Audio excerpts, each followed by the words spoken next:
So anything you say can and may be used against you. Welcome, everybody.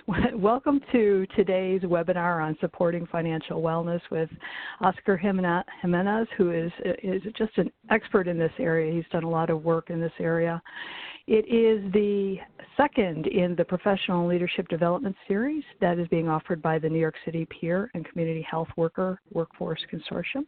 My name is Rita, and I am assisting with this webinar. I'm with the Academy of Peer Services, and I'm the coordinator for the virtual learning community. Next slide, Oscar.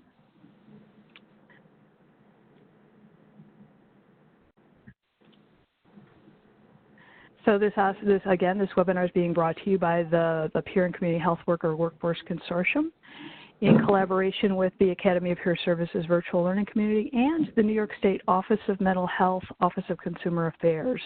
It's really wonderful that they're able to provide us with this WebEx platform because it's one of the few technology opportunities that will get into all of the New York State facilities. Many of the facilities do not allow video, audio-video in, and so this is a way that we can reach to all of the peers that are in the state system. It's also being brought to you by Columbia University and the New York State Psychiatric Institute that Oscar is a part of. Next. And I will now hand the baton over to our partners with the New York City Peer and Community Health Worker Workforce Consortium for a little bit about what they're up to. Hello everyone, good afternoon. This is Mamta from the Consortium. I'm the project associate here at Jimenz. The consortium it collaborates with the community organizations to address the needs of individuals who work in a variety of community health work and peer support roles, and of those who employ them. So we work across the field of mental health, substance abuse, family support, and youth service are also understood and respected, integrated into the workplaces.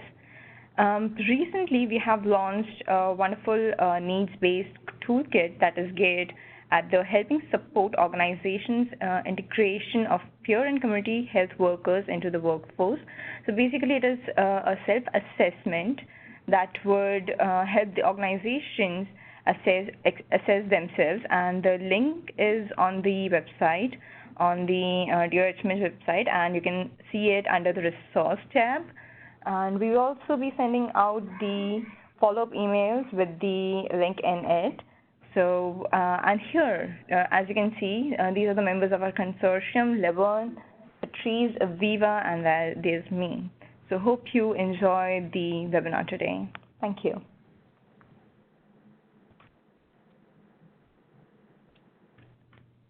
Thank you, Mamta. Today's presenter is Oscar, and I'll go ahead and let him introduce himself. Thank you, Rita. Thank you, Mamta. And I really appreciate the opportunity to be with all of you, to be part of this webinar, and also to be part of this work on financial wellness. I'm always excited to talk about this with any group because I'm very passionate about it. One of the things that I like to say is that, to me, this topic is not only a topic or a research topic or even an area of interest, but it's actually very personal. I went through and I have gone through a number of times in my recovery process through periods of major financial hardship, homelessness, unemployment, and many other forms of financial exclusion. And I have experienced firsthand, and I've seen many friends and many peers experience the power that poverty, dependency, and financial stress have. Like one of the participants that you're going to hear say today, as she says, affects our hearts, our souls, our spirit, you know, and that's exactly what we're in the business of here, is to think about how together as peer workers, community health workers, recovery advocates, youth leaders, family peer providers, etc., we can support other people that are in our spheres to build the hope again that it's possible to improve our financial situations, that we don't have to live in the economic exclusion, dependency, poverty, and financial hardship that many of us have been living in.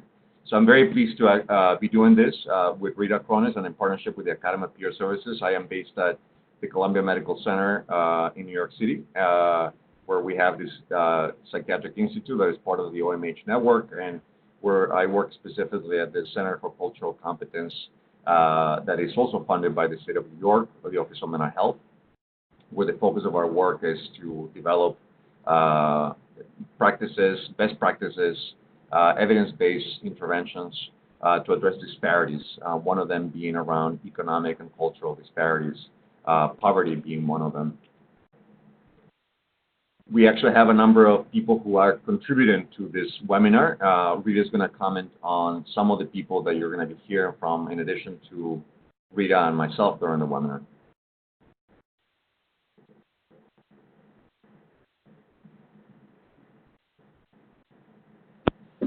Yeah, I'll actually introduce them later, but co-presenters are people that we reached out to and asked for inspiring stories of regaining financial wellness after financial hardship, and we had some amazing stories. So you'll hear little bits and pieces of these stories in the webinar. We are also developing a course for the Academy of Peer Services on supporting financial wellness. You'll hear much more of their stories if you're able to take the course later on when it's launched in the fall term. Thanks, Oscar. Thanks, Rita. We also want to acknowledge there are a number, this presentation and this project overall of developing a way of working with people to promote financial wellness is part of a larger research project that many people have been part of during the last few years.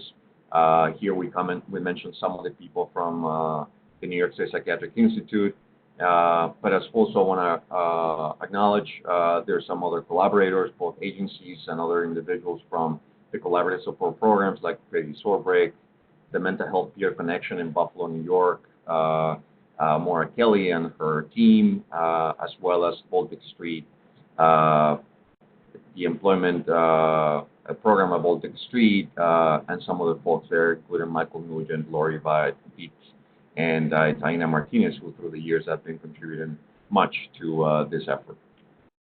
So in any case, let's get started. And what we want to tell you first is our overall goal for today. Our overall goal for today is to get a better grasp on why financial wellness matters, and more specifically, specific ways, concrete ways that we can all in our peer roles, community health worker roles, take to promote financial wellness. And we'll discuss financial wellness in the context of these, what we call the 5 domains of financial wellness. You'll see a picture there here of what those 5 domains are. I'm not going to comment on them right now. We're going to go back to this a few times during the webinar. But they include financial stability, financial security, financial control, financial autonomy, and economic citizenship. And we'll be defining this a little bit further throughout the webinar. So concretely, what we'd like to accomplish through the webinar is to recognize why poverty, all of us, to be able to state more specifically why poverty and economic exclusion matter to recovery, and why that's an area that we need to and we must take on in our mental health and behavioral health systems, and especially in our peer and community health worker roles. Then we hope that by the end of the webinar, you will all be able to also define more specifically what we mean by each of these 5 domains of financial wellness, describe the process that we see peer providers and community health workers being able to follow to promote financial wellness among people that we support, specifically in 2 areas, on engagement and hope building, and we'll talk more about this through the webinar. And finally, we hope that by the end of the webinar, we'll also all be able to identify concrete resources, financial support services, and some other curricula that are available to anyone who wants to embark on this process. So we'll mention this, we'll comment and come back to this slide many times through the webinar. Wanting to show it to you for the first time. This is the process that we are developing and refining with the help of many peer providers in New York and in other states. What you see here is a process that involves engaging people in meaningful conversations about their financial wellness, building hope, and then more concrete aspects around developing a plan of action, accessing supports and services that are available in the community, and providing peer and emotional social support throughout the entire process. But don't worry, if this seems like a lot of steps, we're going to come back to this slide. We just want to give you a sense of what we're going to be covering through the webinar, especially the first two steps, engagement and hope building is what we're going to focus on today. So Rita's going to now tell us about how to participate in our first chat, which is an interactive piece that we hope all can participate through the webinar. Thanks, Oscar. And so early on, and before the webinar started, I sort of coached everybody on how to find the speech bubble that's in the block of circles at the bottom of your screen. If you have not yet opened up your chat window, and if you're on the phone, we really apologize, we can't open it up for you. But if you have questions, you can follow up with us after the webinar for sure. There's a speech bubble that's not what's being pointed to right now, but it's the one next to the one that's being pointed to on the screen right now that allows you to open up the chat window. That's right. And then if you go down to the open chat window, you'll see a drop-down menu, and if you can select everyone from that window, then you'll be able to start typing in the chat window and interacting with us. And we wanted to ask all of you just for your thoughts on what does financial wellness mean to you. We'll sort of gather, a little bit later in the webinar, your thoughts on what financial wellness mean to you, kind of compare it to some of the things that we're presenting. But, just as a starting point, when you think about what it feels like when you feel financially well, or the things that you have and do when you feel that you're at a level of financial wellness you want, what's that like? So financial wellness could be survival or suffering from Valerie. And I won't be reading them off as we go, but I'll come back to these and sort of look for themes a little bit later on.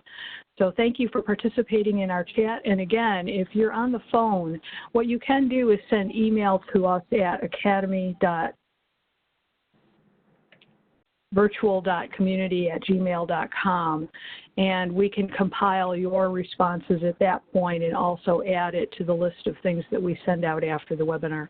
So we do want you to participate in some way, even if you can't participate directly in the chat. Thanks. Thanks, Rita.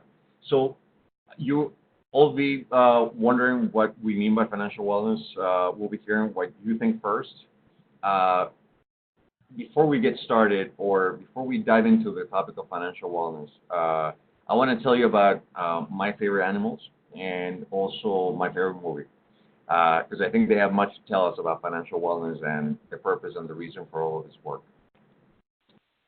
Many of you may recognize these. These are my favorite animals. These are the emperor penguins, and you might recognize the movie too that this is from. It's actually The March of the Penguins. One thing that you might know, if you know the movie, is that at the end of the summer, hundreds, if not thousands, of penguins, emperor penguins, march inland towards a safer place where the ice is thicker and where they can spend the winter. But not just spend the winter, but also hopefully find a mate and procreate as well. But here's the thing, is that the winter's coming and it gets very cold. So the way that the penguins survive is by enduring.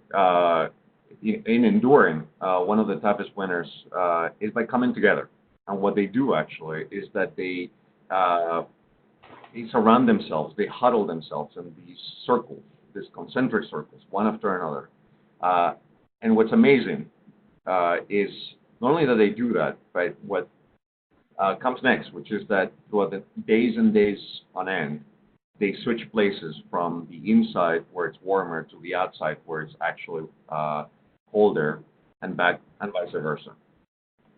And they do this because they know that none of them could survive alone. So they know that each of them have to hold the space for those that are cold by staying on the outside.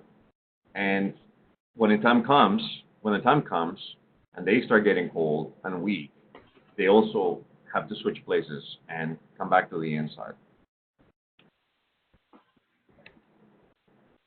So here's where we start actually coming to the moral of this story, in my view, is that they survive by staying together, but also because they have a purpose. And their purpose is what? To hopefully bring life to this earth by the end of the winter. And hopefully see this, which is really cute, right? But also, at a deeper level, to really be able to be part of, to be a part of a family, a community. And this is where it starts connecting to the reason for this webinar. And I want to show you, I want to tell you about my favorite movie. You may have heard of this movie. It's called Hugo. And it's a movie where this young man, this early adolescent young boy actually, has lost his father, and who was a clockmaker. And he says one of the most impressive things that I've actually heard in a movie. And we're not going to play it to you, but I want to show it to you. I want to read it to you. He's actually with his friends, and they're overlooking Paris, as they're actually these two kind of like lost kids. And he says, right after my father died, I would come here a lot, and I'd imagine the whole world as one big machine. Machines never come with extra parts, he says. They always come with the exact amount they need. So I figured if the entire world was one big machine, I couldn't be an extra part. I had to be here for a reason, and that means that you must be here for a reason too. Why do we want to talk about this? And what do the Emperor Penguins and this quote from this movie relate to the topic of financial wellness? Well, I actually think that they tell us something really, really essential, which is that purpose or meaning, right, and connection are really essential, irreducible human needs.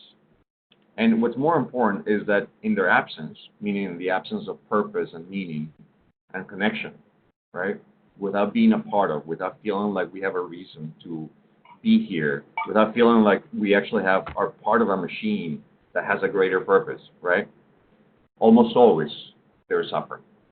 And what some of us actually think is that when we talk about these psychiatric conditions, right, and the labels of mental illness, we are probably only talking about the emotional suffering that for many of us comes from this having lost this sense of connection and being part of and purpose. That when it comes to a certain place, our suffering gets to be so much that it becomes, for many of us, destructive or self-destructive.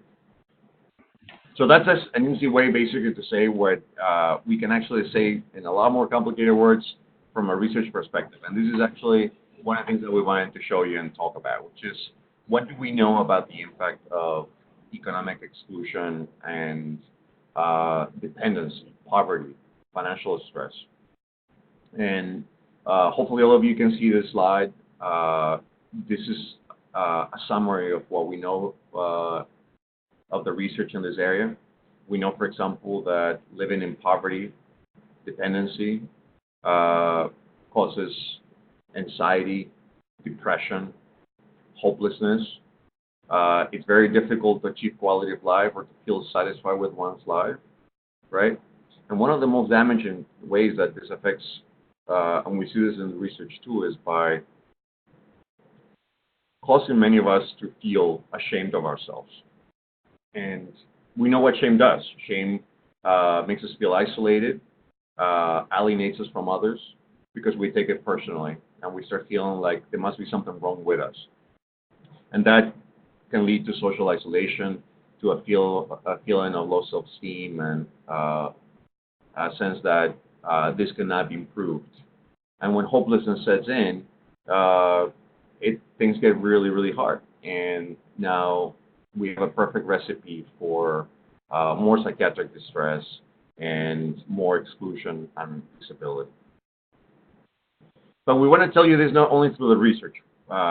Rita mentioned we've had several people who have shared and want to share their stories as part of this topic, and Rita is now going to introduce us to some of those personal stories and what they tell us about the way that these experiences of poverty, exclusion, and financial hardship, how they affected their lives, and later on of how they're affecting their financial wellness and their overall wellness as well. Great, thank you, Oscar. You want to start with the first one? So everyone, I'm delighted to introduce Chris. Chris is a facilitator for Smart Recovery in Malone, New York. He went to prison at the age of 16, and when he was released, was treated for substance use but denied mental health treatment until the substance use was under control. And as a result of that, because of the untreated mental health conditions, for years he was unable to keep a job. And his experiences with incarceration, substance use, mental health, and unemployment led to many, many financial hardships. But with help, he was able to turn it around, and now for the past 13 years, he feels he has been financially stable and has a lot of hope for the future. So that's Chris. And this is Elizabeth. She lives in Syracuse, New York, and at one time found herself in a cycle of poverty, independency, and abusive relationships in order to survive. She later realized that she was dealing with trauma, now known as post-traumatic stress disorder, and trying to fill a void that had been left by the trauma in her life. She was on Social Security disability for a time, but received support to get back to work from people who saw beyond the disability, gave her a chance, and helped her to believe in herself again. She took a leap of faith to get off of SSDI, and to repay debt. She says financial stress takes a toll on body, mind, and spirit, and feels that financial wellness is something that everybody can work towards.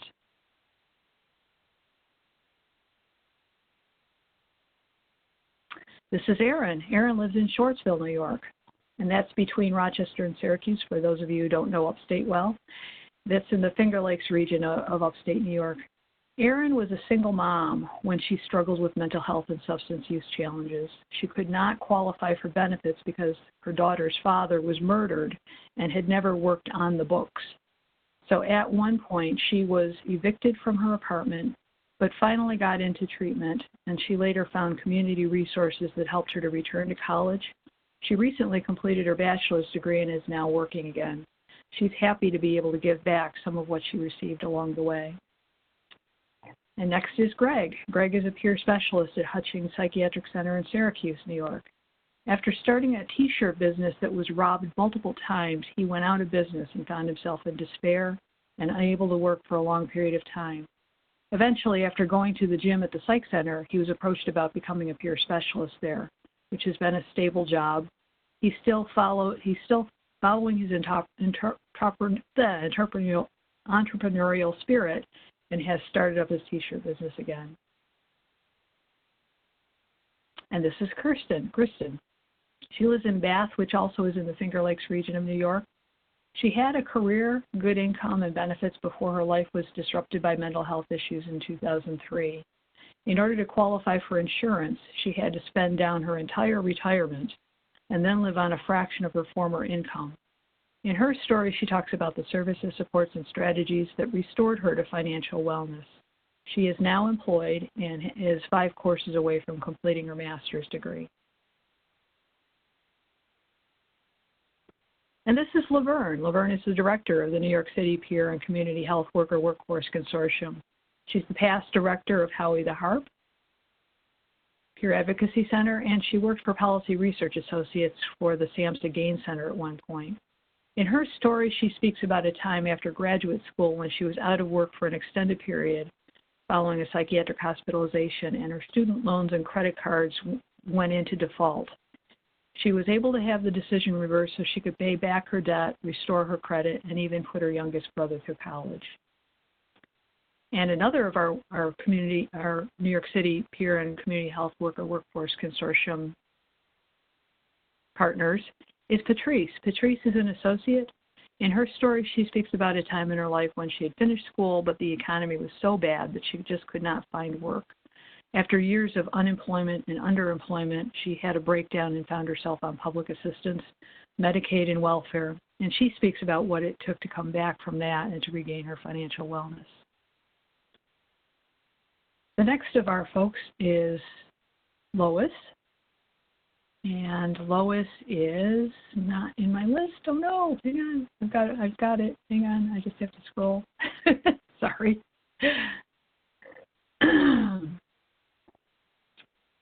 Okay, Lois begins her story at the age of 75. She lived with her husband in California until he passed away several years ago, and she moved to New York City. She found herself homeless, then in a mental institution, then in residential housing. Later, she was approved for Social Security but had to pay back the public assistance she received, so she ended up in debt. She's worked to pay back that debt and now has a part-time job that has helped her to regain financial independence so that she can pay rent on her studio apartment, maintain a savings account, and afford the art supplies that provide her with the wellness that she seeks and enjoys. And one more person. This is Shane. Shane now lives in Troy, New York, but has lived in 16 different states in the U.S. In spite of having the advantages of a good home and family growing up, he became depressed and suicidal at the age of 8 years old. He talks about multiple financial ups and downs. At one time, he started a successful business, but multiple addictions and mental health issues, including gambling, compulsive spending, PTSD, and a suicide attempt put him in the hospital.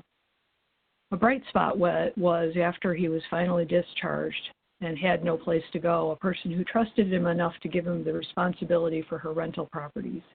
That trust helped him to be more than the challenges he faced, and his personal mission has become to help others become more like him than different, to be more than the challenges they face. So that's our group of 9 people who have provided personal stories of economic impact, and we have little snippets of their stories as we go through. But I wanted to give you kind of an idea of where they started from and what their stories were before you see the little segments that relate to the different aspects of what's coming next. Thanks, everyone.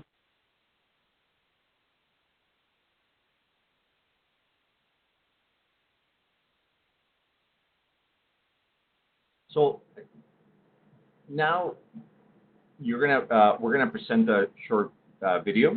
It's about 3 minutes. This video, as Rita was just announcing or mentioning, is based on the stories of the people who you just heard being introduced. So we hope you enjoy it. We're gonna play it now, and we're gonna continue with the presentation after we play.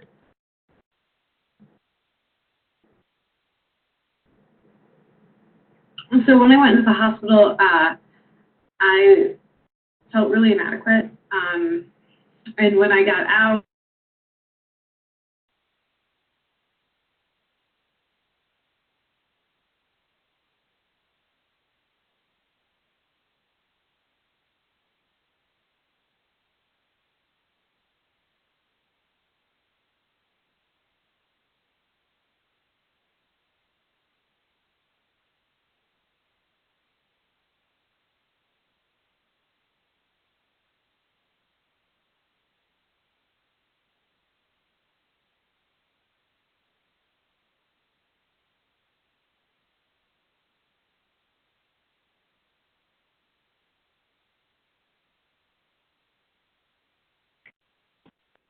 Oscar, I'm not hearing any audio. Am I the only one?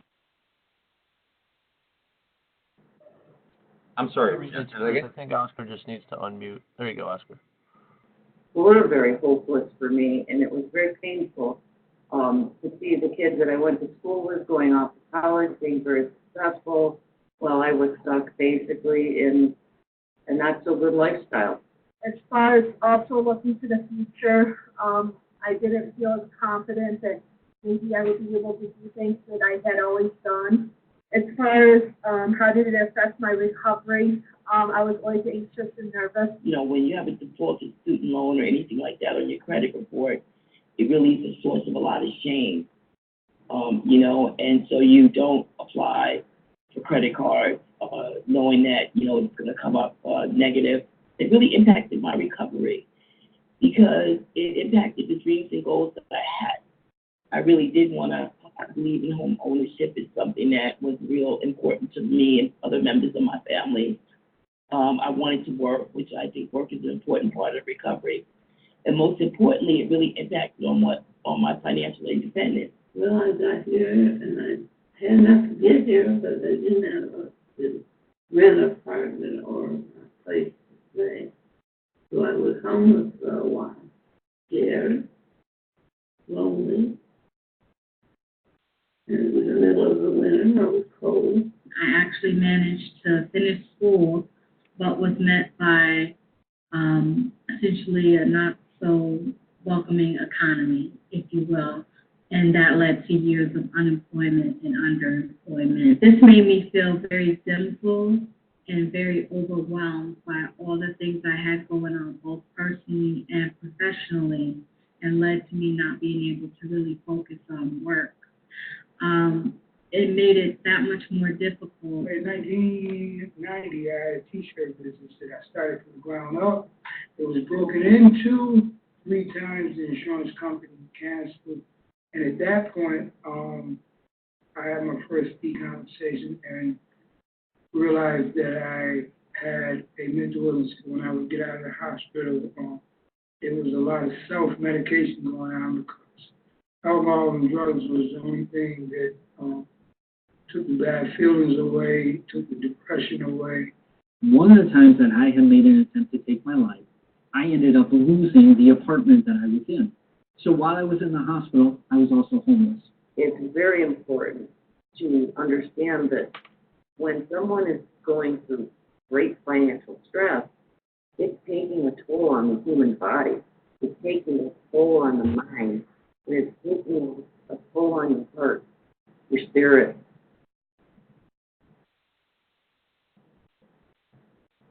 Rita, were you able to hear the beginning and Erin's testimony? No, I think Erin's in the very first part of the next one we didn't hear, so why don't you play that again? Very well. So when I went into the hospital, I felt really inadequate. And when I got out, I was still sort of unable to provide. Of course, I had been let go from a really good job. The whole thing just made me feel inadequate. It made me feel really isolated and inadequate. And I was just staying in this tiny apartment that I was being evicted from. And I was pacing back and forth because I couldn't go outside because I thought that I might use drugs or just I couldn't connect to people. It was really hopeless. Even looking at my credit used to cause me so much anxiety because I felt powerless or unable to do anything to impact it in any sort of way. Those first. And okay.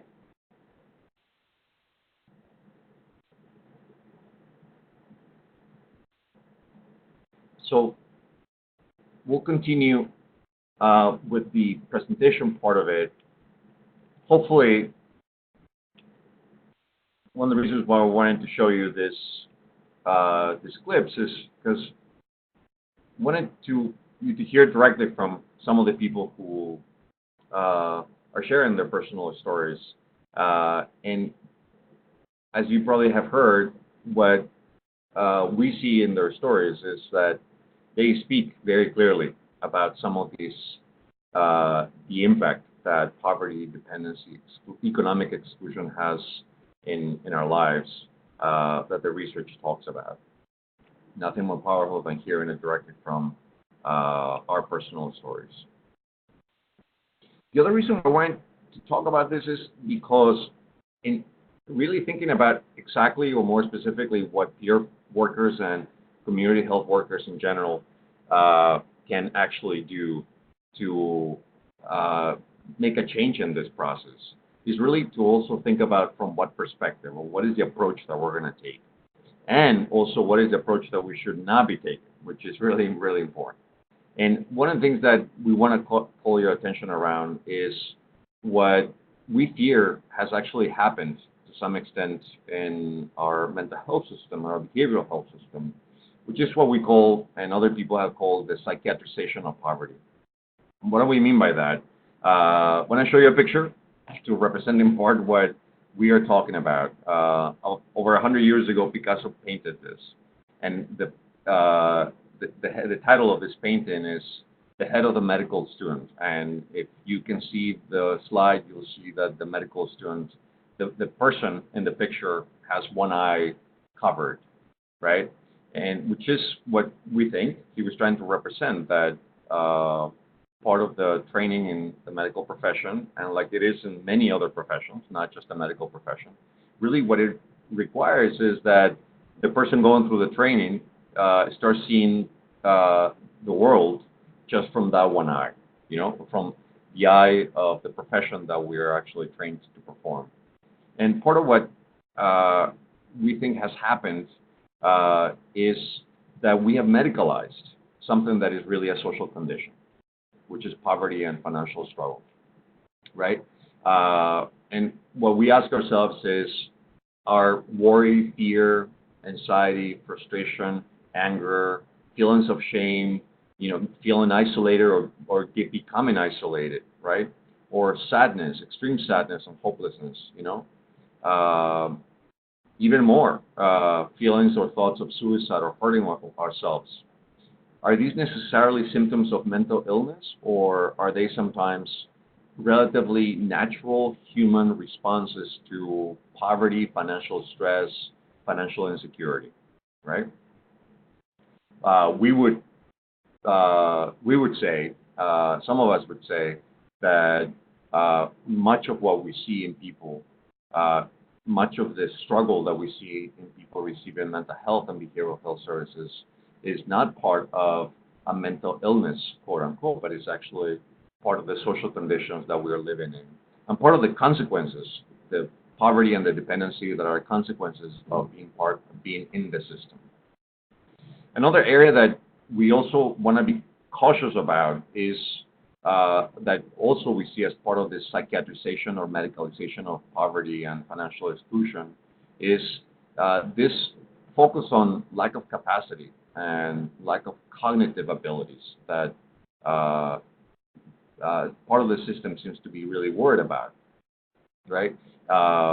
We see, for example, assessment tools where we ask questions such as, has the person been evicted or being threatened to be evicted or not had enough to meet their basic needs, as questions to determine their capacity to manage their own money.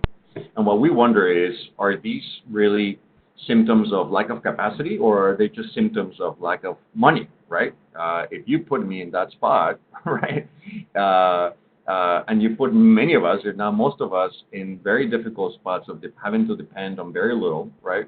Probably many of us would not be making what would seem like very sound choices, or we may be living under a lot of stress, and that doesn't necessarily mean that we lack the cognitive or mental capacity, but that we're just living in poverty, dependency, and financial hardship, right? So maybe we want to shift the question, and then this is something in which peer providers and community health workers working from a recovery-oriented perspective we need to think about, right? Maybe thinking of shifting the focus on chronic mental illness to chronic poverty, right? Chronic financial stress, insecurity, and dependency. That seem to be the main concern that many of us have. So from that perspective, our definition of financial wellness is perhaps different than it would be from a medicalized perspective, right? So before we dive into what we see as the definition of financial wellness, Rita, do you want to comment on some of the things that you've heard in the chat that we just had with participants about what financial wellness is to them? Sure. I'm not going to read verbatim every one of them, but there were a couple of different categories which I thought was interesting. The freedom to enjoy what you've worked hard to earn and be able to be stable and secure. So there were, responses that were moving towards, goals and dreams and really wanting what they wanted out of life. And there were others about, not worrying about paying bills, all the things that you kind of avoided the stress. If you're able to avoid the stresses of not having enough, then that was, kind of defined as financial wellness. So a couple of them were having enough resources to be independent of the mental health system, yay, not worrying about paying bills, being self-sufficient. Financial wellness means not experiencing high levels of stress. Allow me not to live paycheck to paycheck, which I think so many people fall into. There's one that I really wanted to sort of highlight, and also the capacity to have food, just being able to eat some of the very basic things. For some people, that is financial wellness. One I really enjoyed was Jenny's, where she said, to me, it's more than just being able to pay my bills. It's the security that means I can purchase items I enjoy, that to enjoy life, and to donate to causes and organizations that support others. It's not just having to worry about money and having enough food, housing, and health care. It's enjoying the benefits of recovery by having pets, gardens, going on trips, enjoying meals with my friends. I am enjoying financial wellness for the first time in my life. I'm able to use financial resources to support my artistic work and give back to the community. And I think that was just, that's, kind of as peer supporters, I think we're all wanting to help people to regain those dreams and goals and just what you really want out of life and not just worry about the stressors of paying bills or getting a better credit score. So I think that's my summary of what came out of the chat for financial wellness. Great, excellent. Thank you, Rita. And that is very helpful because I think what we're basically going to do is just propose a framework that summarizes in many ways your views and our collective views of what financial wellness is, and that's basically what we've tried to do. So in order to talk about what we think financial wellness is, we want to start talking about what financial wellness, maybe how we used to see financial wellness and how our view has progressed. I mean, when I say our, I mean our system, our society, and basically what I want to emphasize here is that years ago there was very much an emphasis on knowledge and skills, and the idea that if we all just knew more and had the skills, then we would all be doing better financially. And in time, we realized that that's not quite sufficient, right? That having knowledge and skills is important, but that what is also really essential is to have access to the opportunities to put those in practice. And concretely, what that is are the services and supports that can make a difference, right? It's like, think about another example, right? If I actually want to stop smoking, I might actually know that smoking is not good. I might actually want to stop smoking, but if I don't have the supports to stop smoking, it will be just that much harder, right? And what many of us are not necessarily lacking is the knowledge or skills, but the opportunity to put those in practice.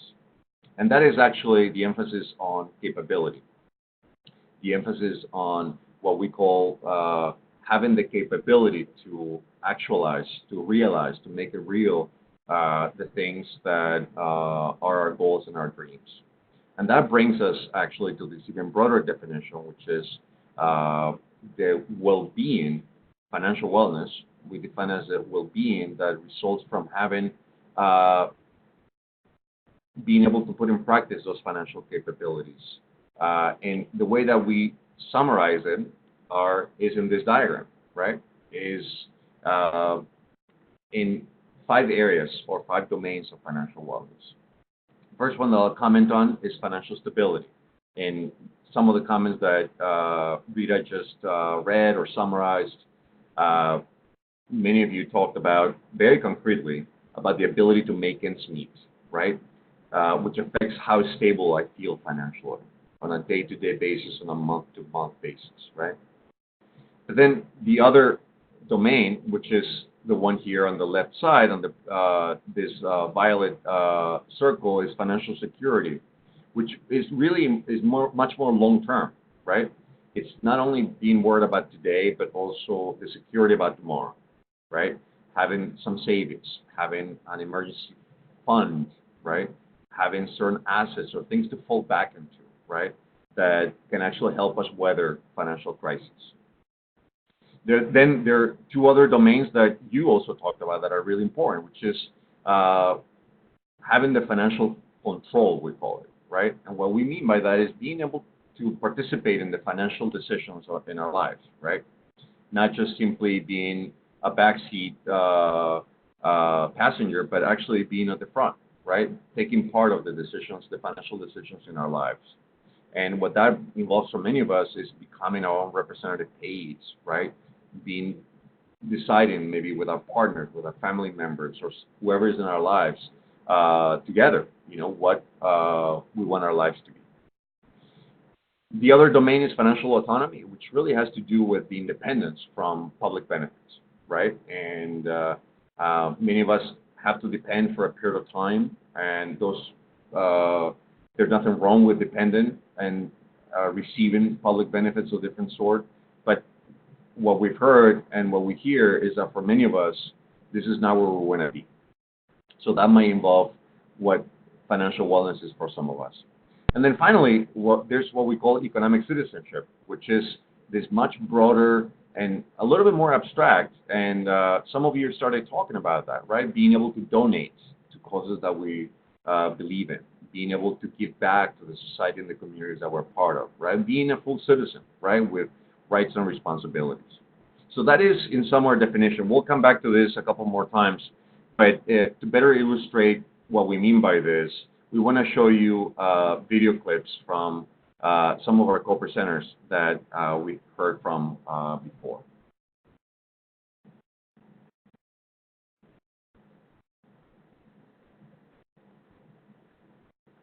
So first, we're going to hear from a couple of people talk about what financial control means to them.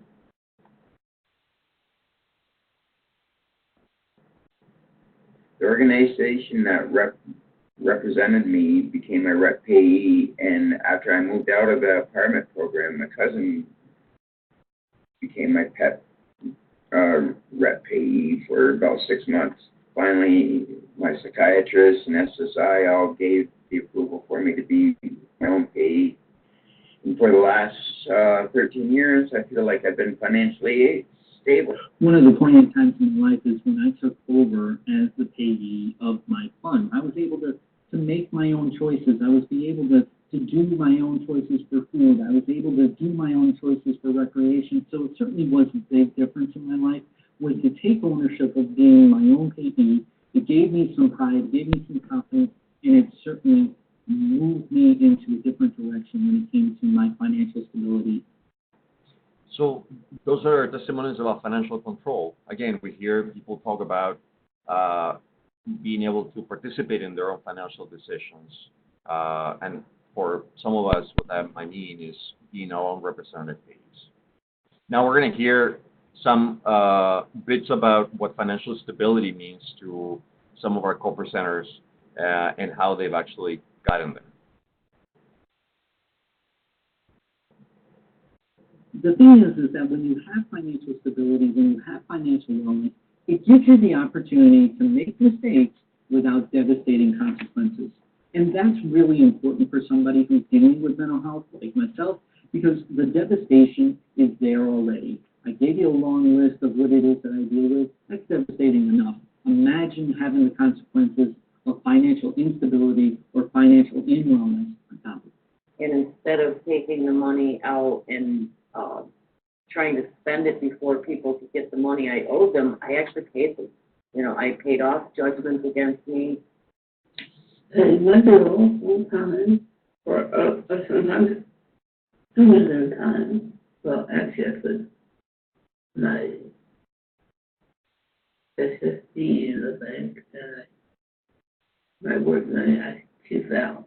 Like I take out 400 for my expense for the month.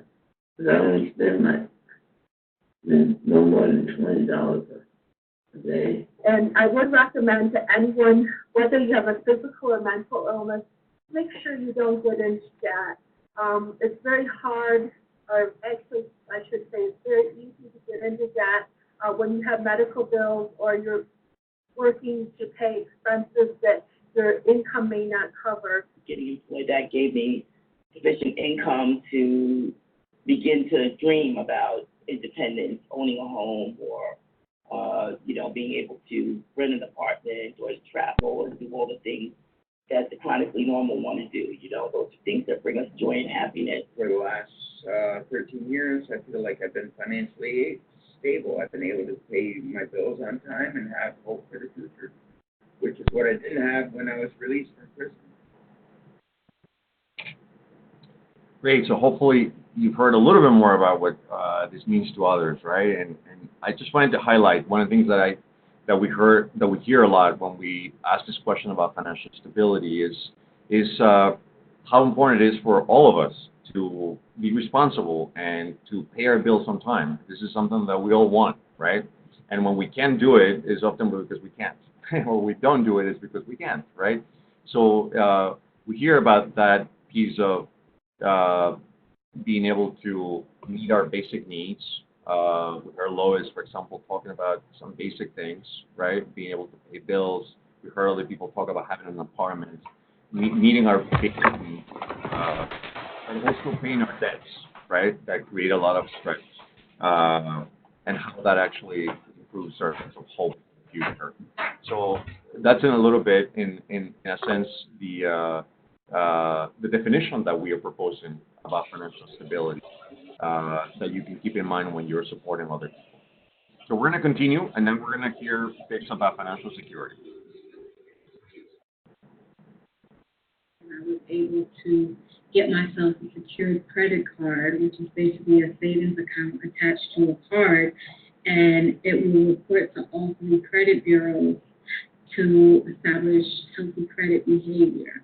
So that's something I would highly recommend everyone do if they have credit troubles, is to get a secure credit card with your local credit union, and that will set you up for success, as it has done for me. I also was able to get a money market account, which is another savings account, with about $500. Now I have 2 retirements and I save. I also have a couple savings accounts. I call my little slush fund, but every week or 2 I put some money in it.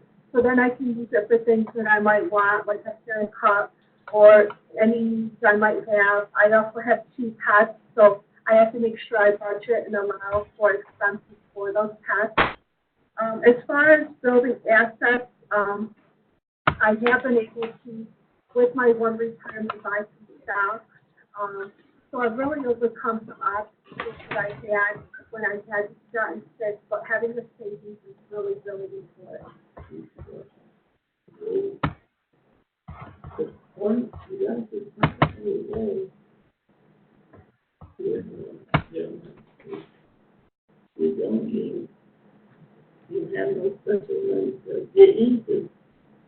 I actually was able to pay off every debt, get my credit score up, hold credit cards properly and use them properly, enough to establish the credit I needed to buy my own home. What you see in the background, this is my office in my home. It has also given family members a sense of security. So before we hear about financial autonomy, just wanted to highlight one of the things that I hear a lot here is how important it's been for all of these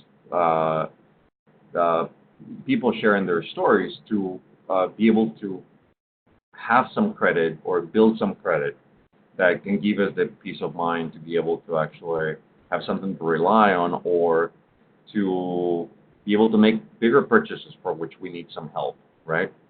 But also some other basic things. Again, heard from Lois, something very basic, which is this idea of putting some money away, having the practice and also the ability to put some money away so that then we can have a rainy day fund if that when hard things hit us, in addition to other more long-term things like retirement and home ownership. So we're going to continue now with financial autonomy to hear what that means to the people who are sharing their stories with us. He actually helped me enroll in a program out of Texas called AA Take Charge. In that program is a standalone employment network. It helped me to pay for certain things that I needed to support myself in becoming independent. And it also allowed me to completely, independently get off of Social Security disability. I can't say enough about how fearful it is. I know because I did it, for people to get off of Social Security disability, but in the end, it is well worth that. My journey to getting off of Social Security was that I was very scared, never thought I was going to get off. And then I got employed by a state agency that already had a person trained with helping people with their benefits. I started out with 15 hours. My check was cut a little bit, but I was still receiving the check.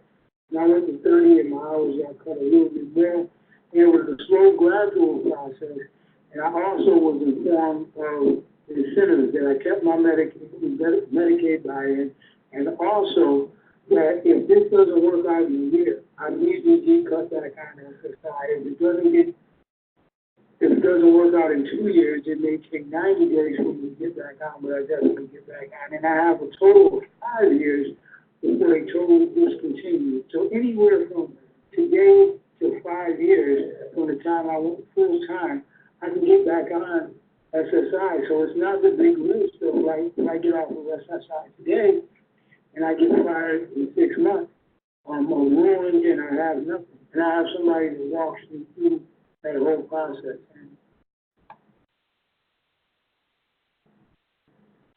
So the only thing I'll comment here is that what you've heard from the two participants, it's really about, specifically about their journey of getting off Social Security. And I just want to point to you what I hear from Greg say, which we'll come back to in a few minutes, which is this idea that sometimes it is learning about a very specific service or support that can be a game changer for people, right? Learning about what is the one thing that maybe they've been concerned about. And in his case, he talks about learning about the process, how he would slowly start getting off Social Security, but especially how, if something happened, he could get back on, which is actually something that in his case made a big difference.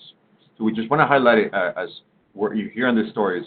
You could actually pay attention to some of what is that turning point, right? What are some of those moments?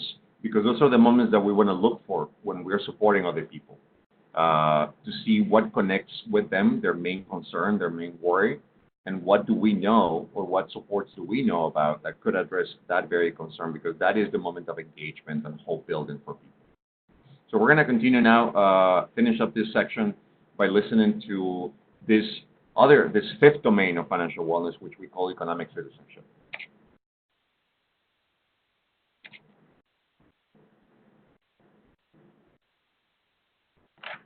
It feels super good to be able to give back rather than being the recipient always, right? So grateful for all the help that we've got, but I'm super excited to be able to sort of give some of that help back to the community in tangible ways. So yeah, I'm just overwhelmed. Back in 2016, I became one of the first and still am pretty much the only peer specialist in Penn County, New York. I decided that as far as looking at the peer specialist activities and that would be a good way to give back, but also to help others overcome stigmas that you cannot be successful or cannot move ahead with having a mental health disorder or physical disability. Well, I think the first thing is that I was able to, and I have been able to support my younger brother. I purchased a home about 9 years ago, and I was able to refinance my mortgage to help him go through college. I'm able to donate to causes that are important to me. I'm able to support individuals who I think are doing a great job and may be down and out and not have funds available. Sometimes when you are part of an economy such as ours and you don't have money, it's hard to feel a part of it, and so today I can participate and I can reciprocate, which just changes the way that I feel about myself.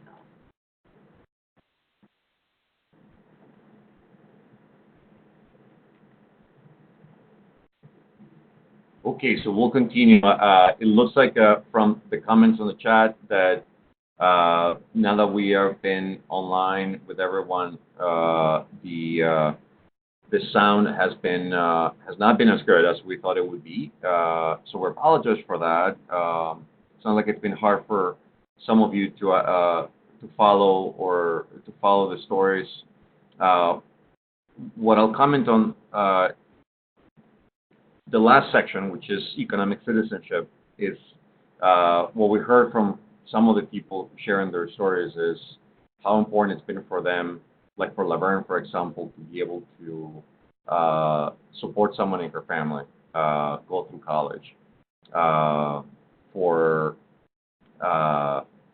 For other people, being able to just be part of their community and give back, whether it is through a job or through participating in organizations in their community. That really is what brings back to many of us dignity and it's really the recovery that we need. So, in few words, what we are really talking about here is helping people regain a sense of purpose and connection. Going back to the story of the penguins at the beginning, that is really essential part of being human. That is for many of us the reason why we struggle and why we suffer, and not only because of an isolated or independent mental illness or mental health diagnosis, but also, or for many of us especially, because of the lack of purpose that we have experienced and the disconnection that we have experienced. I'll just mention briefly this question of what is that we're trying to overcome, because it's important so that we know how to help people in what, meaning what are the barriers that people have and what are the facilitators that people have. I'm just going to focus on this one for now. Just want to point at a couple of things that we often don't pay enough attention when it comes to this topic of financial wellness. The first one is this area that we call financial shame. What do we mean by that? I want to show you this. Hopefully you can see this slide. And what that is we have done a study that we continue analyzing that is helping inform a lot of the work that we are presenting to you. And that's we asked the question of what are from the following, which ones, how much each of these are barriers to you in improving your financial situation. And what we were very surprised is that among the barriers that were presented, feeling ashamed of how bad my financial situation is was the most endorsed barrier. It was the barrier that most of people identify with and say that they strongly agreed or they agreed with. Almost even more than not knowing about financial services, even more than being afraid of losing benefits or not believing that we could actually improve our financial situation. So what we wanted to highlight here mainly is there really three different areas, three different kinds of things that can actually help either can become a barrier for people to improve their financial situation, and that on the flip side can become facilitators, can actually help improve their financial situation. The first one is, so they said, that are more personal and how we feel about our financial situation, such as, for example, do we feel shame about it? Do we feel hopeless around, right? The second set of barriers that can also be facilitators is concretely how much we know about money and services especially, right? Do people know about the services and the supports that can actually help? And then the third group is more concretely, do people have a plan? Do people have clear the goals or what actions to take? So from this perspective, what we want to go back to these concrete actions or steps that we can all follow to promote financial wellness. Again, the first one we said at the beginning is this process of engagement. If there is one thing that we can all do that can make all the difference in the world, is to engage people in conversations that are meaningful about our life dreams, our financial goals, our aspirations. Because really that is the one thing that can motivate any one of us to embark on our process. The second one is this area that we call financial hope building, right? To build the hope, the sense that I can do this, right? And what for the many of us, what that means is supporting each other to let go of the I'm a loser, it's never going to happen for me, I'm never going to amount to anything, I've been actually effing up my life all this time, and now it's all over, right? Which is, I don't know about you, but that's often what I hear in my own head, right? But we need to support each other, right? To change that, to reframe that, because those narratives, self-defeating narratives, are the ones that can hold us back, right? And when we start believing in possibilities, right, and seeing that maybe there is a different financial future for every one of us, then we can actually get into action, which is the third and next step, is to start planning what actions do I need to take, then developing the skills, right? I may not actually know about budgeting, but maybe you can help me, right? I may not know about the services and support that exist in my community, but maybe you can help me to find out about where to file taxes for free, where I can open a bank account, right?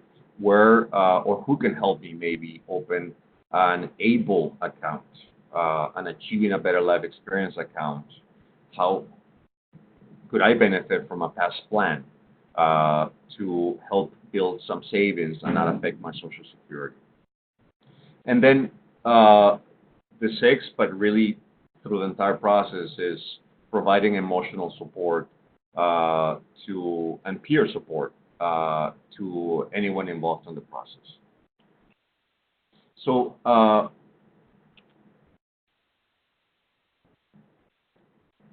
Rita, considering the issues with the sound, I'm going to skip the short clip on barriers, and I would suggest that we actually continue on by focusing on our chat and our discussion about how we build hope and engagement with others, and then come back to wrap up with some concrete actions that we can take. Thanks, Oscar. Yeah, this is mainly because we're all, many of us who are coming to this call are peer specialists or community health workers or, family advocates. Wherever you're coming from, what would you do? What do you do if you do engage in this, or what could you do to engage other people around their financial wellness situation, and in particular build hope that regaining financial wellness is possible? Just some of the strategies that you can think of, anything that you already do or something that you think you might do if you were to approach somebody who is really feeling hopeless, helpless, in one of these areas where it just did not seem possible to be able to regain financial wellness. And I'll take a few of your ideas and, again, summarize them at the end and let Oscar go on to the next section. Very well. So what I want to focus on right now is on the two topics that we are asking you to comment on, and maybe we, as we're talking about this, we can actually hear a little bit of your thoughts. This is one of the phases that we mentioned that is really absolutely important, which is engaging people in culturally meaningful conversations. And there are some very basic questions that we can all ask each other. What are your life dreams and aspirations? What life goals do you have for which money or improving your financial situation is important? One of the things that we can share as a follow-up to this webinar is an engagement tool that we have developed, and is being piloted right now on engaging people in culturally meaningful conversations. It is based on the cultural formulation interview that is part of the DSM-5, and that is the first time that really at the core of the mental health system there has been a concrete tool to have conversations about cultural identities. And why is that important? Because for most of us, our life dreams are very much connected to our cultural beings. I know, for example, that one of my life dreams is to have a child or to be able to adopt a child one day. It hasn't happened for a number of different reasons, and including the fact that, especially living in New York City, I would like to be at a much better place financially to be able to have a child here. But I know that for me, that life dream and life goal is very much connected to my cultural identity and how important family is, where I grew up and the people that I grew up with. We also heard Laverne, for example, talk about how important it's been for her to be able to support someone in her family by her improving financially, right? And like, if you really think about it, every person who talked about the meaning of financial wellness to them, whether it was control or autonomy or stability or security or citizenship, if you really pay attention to what that means to them, I can guarantee you that that's very much connected to who they are as cultural beings, right? Whether it is giving back, whether it is having a level of autonomy and dignity, perhaps, certain values and things that we grew up with. So if we actually start not talking about money, but start talking about what really matters to us, we may actually get further. So starting from this broader perspective of what are our cultural dreams, our dreams, aspirations, desires, really as cultural beings, as full beings, right? And then talk about how money and how our financial situation could help us get there and help us get to those dreams and those things that really matter to us. On that, one of the things that we really want to focus on, and is really an area where peer workers and community health workers too can really be very helpful around, is being very mindful around this area that we call financial shame. Like we mentioned earlier, financial shame is one of the barriers that people bring up the most. Feeling so bad about our financial situation that I feel stuck. Feeling so bad about my financial situation that I feel like it's not only like I have a problem, but that I am a problem, which is really the definition of shame. It's not I made a mistake, but I am a mistake, right?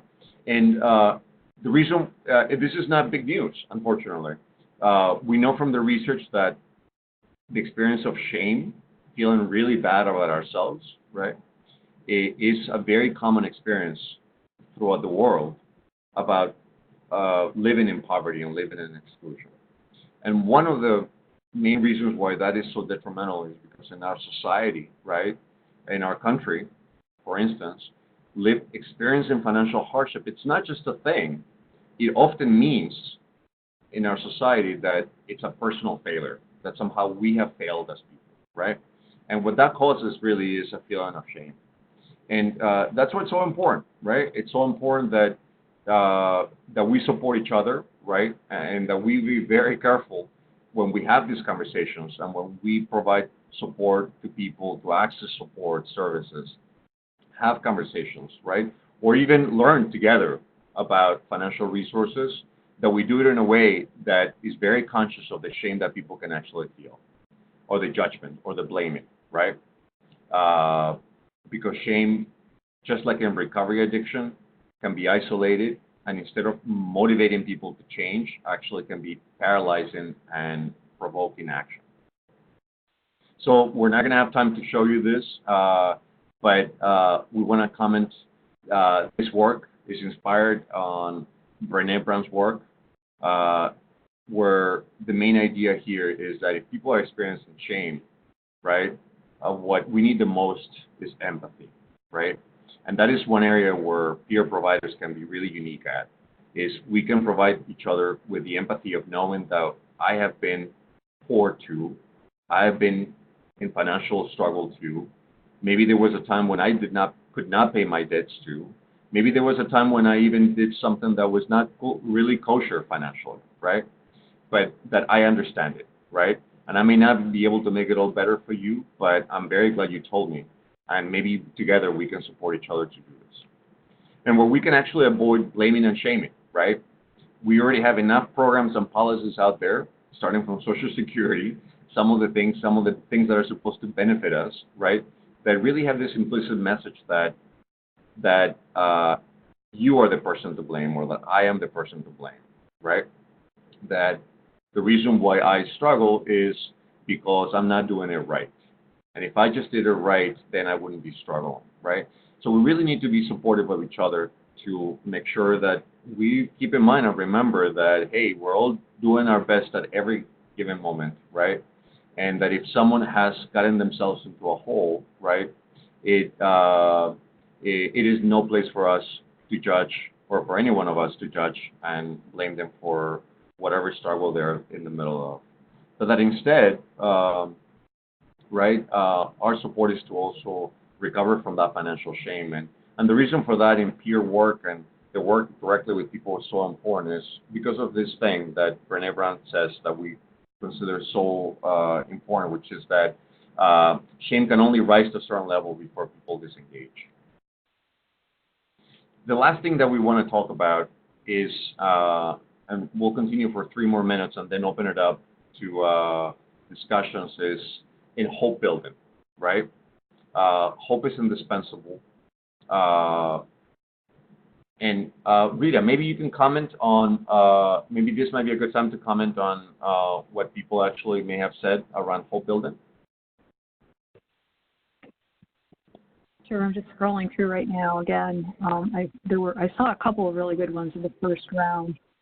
So they love the idea of life dreams, and in their own experience, it's important to also know that there's legal recourse, when things happen. People don't always know that.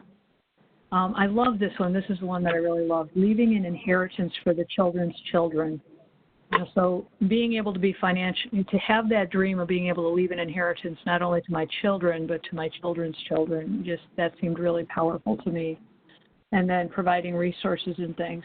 One thing I wanted to point out that we've talked about, they also said it was horrible that when they went in to apply for food stamps for SNAP, where they had to be fingerprinted and get mug shots. It just felt like criminalization of being in poverty. Just really shaming stuff. There were a number of comments like that. You and I had talked a lot of times about the idea that, especially peer specialists, may not be in a financial position to say, I'm financially fit, I'm financially well, but that shouldn't prevent us. In fact, it actually may be a way to connect with other people who are in similar circumstances to say, I'm not there, but I have a vision of where I can go. I have hope because I've seen other people do it. Let's work on this together. We talked a little bit about that. So that whole idea of why hope is so indispensable, and when one person catches it, it can be contagious. Exactly. And thanks for mentioning that, Rita. And I would actually even argue that in many ways, that is more peer support than the other way around, right? One of the things that some of us say is that peer support is never a relationship between the healed and the wounded, right? That it's not a relationship with someone who is already all the way there and someone who is really down here, but it's really a relationship between equals. And that can be often much more inspiring to hear someone say, what, I was struggling with it yesterday. I did not open my envelopes. I actually still have a lot of debt, but I'm working on it. Can we support each other around it, right? So really this area, if I am struggling financially and you're struggling financially, Rita, maybe this is an area where reciprocal peer support can be really important, right? The very principle that is so essential to peer support, the reciprocity and the mutuality in peer support is even more important when we're all not there, right? We all have to work, and we will all continue working on our financial goals. So on that, the last thing we will mention is that, before opening it up, is that when we talk about hope, it's really important, and hope building, it's really important to talk about what we mean by hope. And we wanted to share with you this framework, which comes from Snyder. He's a big hope researcher. And what he and others actually say is that really hope requires three components. First, requires that I have and I'm clear or somewhat clear about what goals I have, what my goals are, what are the things that I want out of life, which is one of the three components of this three-legged stool. The second one is a sense of agency, a sense that I can do this, right? That I am capable of pursuing these goals that matter so much to me. Okay, so again, these goals are embedded in who I am culturally as a cultural being, right? And the sense of agency allows me to think that I am capable of achieving these things that really matter to me. Makes sense, right? But then the third leg of the stool, which is really essential, is that I can imagine or I can see pathways to achieving those goals that matter so much to me and that allow me to exert or put into exercise this agency that I have. If I have goals and I think that I can do this, but I don't see pathways, I don't see roads, I don't see ways that I can achieve those goals, then hope is probably going to be very limited. So what are we saying really here is that hope involves that I have these goals or visions for me to look towards the future, but also that I have a sense of agency. We're going to call it willpower, right? That I have the willpower, but we also need to think about the way power, the power of the ways that I can have to achieve those goals. And there are two main tools that we have as peer providers and community health workers, I think, to help each other. One of them is to help each other build a sense of willpower, agency, right? The sense that I can do it through the power that our stories have. You've actually heard from a number of people today and talk about how they've done it, how they're in the process of it, how it's making a difference in their lives. And building on those stories, right? Fostering the sharing of those stories, capturing them in video. This really didn't take a lot for us. Actually, people did it through their own computers. We put them together, and you can actually ask people if they're willing to share their stories. Share them with others. Share your own stories, share the stories. Encourage others to share the stories, their stories with other people in your programs and the settings where you work. Record them, write them up, right? Collect them, show them to people, right? Because they have a power to build hope in ways that no other information happening here in the prefrontal cortex can actually have. And then the second one, which is a really important tool, and unfortunately it's not something that we can cover in this webinar, is by sharing the way power, meaning what are the pathways, what are the ways that people can achieve their goals. And what that concretely refers to is the specific services and supports that exist. Many of us are not utilizing many of the supports that do exist, and there are many people out there that don't even know that exist. And the research that we've done, we've asked people that could be benefiting from these, whether they knew about these or even heard about them. And what I can tell you is that at least half, in some cases 80 or 90%, had not even heard from about some of these supports. The fact that there's free counseling, free tax preparation assistance, some of the tax credits, some of the services and supports that can help people save money to buy a home or start a business, right? This relatively new ABLE program that helps people with disabilities to save money significantly, $15,000 a year or $100,000 in a lifetime, and not lose their SSI or SSDI, right? And many other work incentives that are out there. So one of the things that if you're really in the business of trying to help and you want to help people achieve financial wellness, there may perhaps two really important things, key things that you can help with. One of them is by sharing the stories of recovery around financial wellness, and the other one is by helping people learn about and access some of these services and supports, because those are the services and supports that can help people imagine these pathways to achieve their goals and to build hope. So let me stop here. We have a little time left. Sorry that we have run over, but hopefully maybe we can actually have a little time to hear, or if not, to debrief a little bit of what you've been saying through the chats. Rita, what would you suggest from here? I was going to say we can take questions in the chat for the next few minutes. You can certainly email if you want to flip onto the last slide where we've got our contact information. You can send information to us and we can answer questions that we can share with everybody who has been registered for the webinar as well. I did want to talk about the financial services and supports because our partners, the Office of Mental Health Consumer Affairs Group, does trainings around benefits advisement and a lot of the financial asset building capabilities. So they often will have, you can bring them in to do those trainings. So that's another resource for you.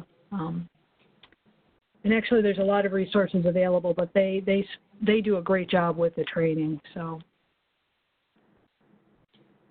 So any questions, if you want to put them in the chat, or if you want to just go ahead and email to us after the fact, that's fine too. And well, maybe people mention any other topics. I know that there were a couple of comments about engaging people in conversations. I try to address that during the last part of the talk. While people are maybe thinking or sending any questions, also wanted to share with you, this will be in the PowerPoint. There are a few resources that are free and available for if you're a peer worker or a community health worker and wanting to be part of this work. There's some tools that you can actually use. This is one that was developed by a group of us and published by NIAPERS, the New York Association of Psychiatric Rehabilitation Services, a few years ago. The link is here. It will be in the PowerPoint that will be mailed to everyone. This one is actually a guide that complements the guide that I just referred to, and this is meant for providers with more specific tools for providers on how to promote financial wellness. And this is a more recent set of two tools also, one for participants and the other one for facilitators on a very concrete curriculum, 6 sessions. This was developed by Peggy Sorbrick and a few other people and published by the Collaborative Support Programs of New Jersey and also the University of Illinois at Chicago. And they've also been made publicly available. These are some resources that you can also use to help people build the skills and coaching around financial wellness.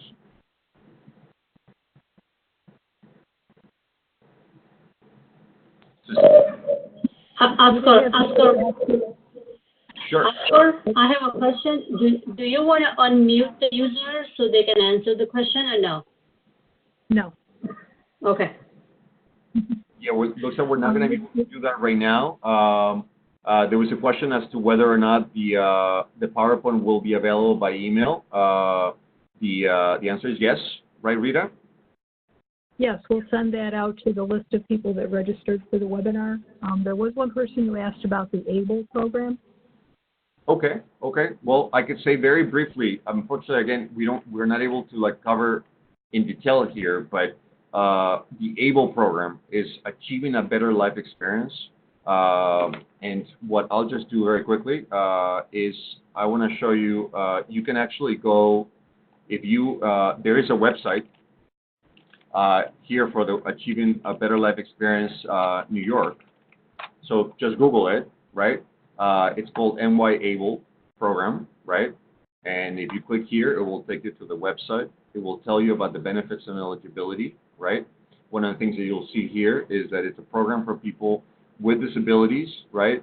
And I'll tell you a little bit more about what that means for them, where someone can save tax-exempt and without affecting Social Security or other public benefits, $15,000 per year. This can be either through your own earnings, through even your Social Security income, or through gifts from other people, and save up to $100,000 without affecting your Social Security benefits. One of the limitations right now is that in order to be eligible, someone must have had a disability or be able to document disability before the age of 26, which is fairly young. Many of us develop that disability later on. There's right now a bill in Congress that is advocating for that age to be increased to 42, so that people who became disabled before the age of 42, between 26 and 42 can also be eligible for it. But right now the eligibility is 26. But in either case, what this savings account can do is that it can allow, basically, instead of having a special needs trust fund, right, that is a little more complicated, it can help you put money aside, put it in a savings account that is protected from means testing, meaning that it would not affect your benefits, and it would allow you to actually use it for qualified expenses. And the qualified expenses are actually very broad. We always want people to make decisions based on some other advice, but generally, a lot of things that can be justified as disability expenses, expenses related to one's disability can qualify, including education, housing, employment, transportation, and a number of other things that people need and that would help you keep a fund protected that above, if you earn Social Security income, for example, one of supplemental security income, one of the things that you know is that on Medicaid is that the asset limit is $2,000. This, for someone who is eligible and has an ABLE account, brings up the asset limit from $2,000 to up to $100,000 in a lifetime. If you're interested in learning more about it, I encourage you to go to the mynyable.org webpage. Again, it's www.nyable.org.